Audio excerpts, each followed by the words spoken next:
সুপ্রিয় বন্ধুরা, আসসালামু আলাইকুম। আজকে আমি আপনাদের শোনাবো সহিহ বুখারীর 390 নম্বর হাদিস। হযরত বারা বিন আজিব রাদিয়াল্লাহু বলেন, হুজুর সাল্লাল্লাহু আলাইহি সাল্লাম মদিনায় আসার পর বায়তুল মুকাদ্দাসের দিকে ফিরে 16 অথবা 17 মাস পর্যন্ত নামাজ আদায় করেন। অপরদিকে তিনি খানায় কাবার দিকে ফিরে নামাজ পড়তে ভালোবাসতেন।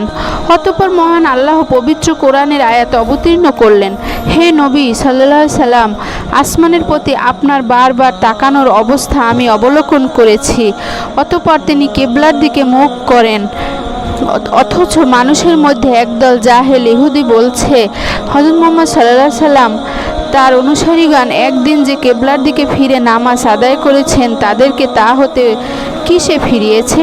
অথচ পবিত্র কোরআনে ইরশাদ হচ্ছে, হে নবী সাল্লাল্লাহু আলাইহি সাল্লাম, আপনি তাদেরকে বলে দিন, মাশরিক মাগরিব সব দিকই আল্লাহর।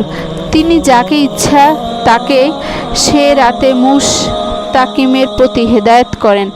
কিবলা পরিবর্তনের সময় এক ব্যক্তি রাসূলুল্লাহ সাল্লাল্লাহু আলাইহি সাল্লামের সাথে নামাজ আদায় করছিলেন। নামাজ শেষে তিনি বের হয়ে আসেন।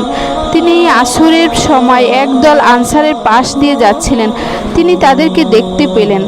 তারা পূর্ববৎ বায়তুল মুকাদ্দাসের দিকে ফিরে নামাজ আদায় করছেন।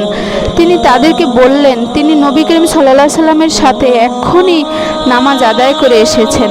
আর নবী করিম সাল্লাল্লাহু আলাইহি সাল্লাম খানায় কাবার দিকে ফিরে নামাজ আদায় করেছেন। এ খবর শুনতে পেয়ে তারা সবাই বায়তুল মুকাদ্দাসের দিকে ফিরে কিবলার দিকে মুখ করে নামাজ আদায় করেন।